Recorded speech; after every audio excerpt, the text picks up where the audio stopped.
সেহরির টাইমে আল্লাহর দেওয়া মেহমান আসলো। মেহমানকে উল্টো করে স্বাগতম জানালাম।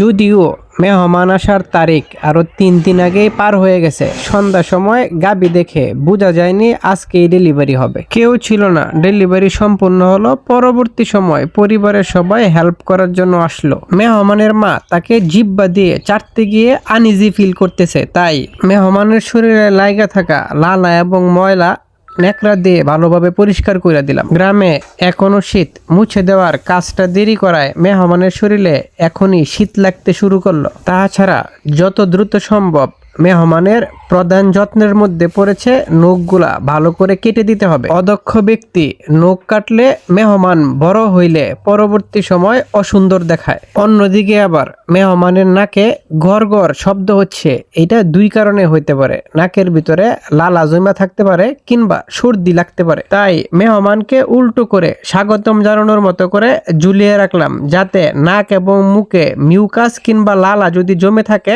বাহির হয়ে যাইতে পারে।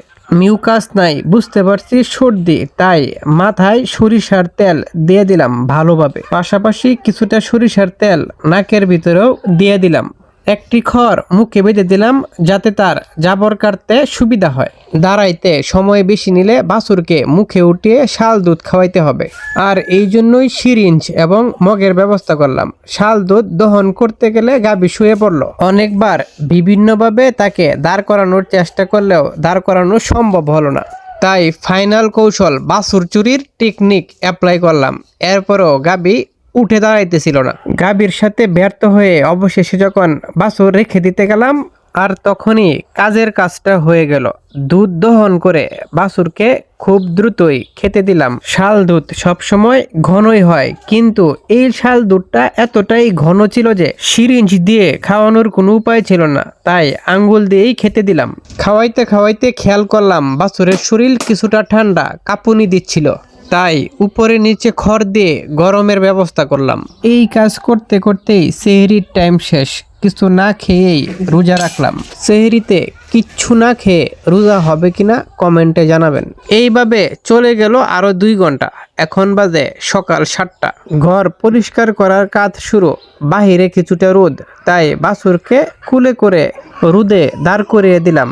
মেহমানের মা বাদ যাবে কেন, তাকেও রোদ খাইতে বাহিরে আনলাম। এখন 2 জনকেই খাবার দেওয়ার পালা। বাছুর নিজে থেকেই এখন দুধ খেতে পারে, তবে গাভীর খাবারের ক্ষেত্রে বিশেষ সতর্কতা অবলম্বন করতে হবে, কারণ বাস্তব অভিজ্ঞতা, বাচ্চা প্রসবের পরে গাভী খাবার খেয়ে অনেক খামারেই মরে যেতে দেখেছি।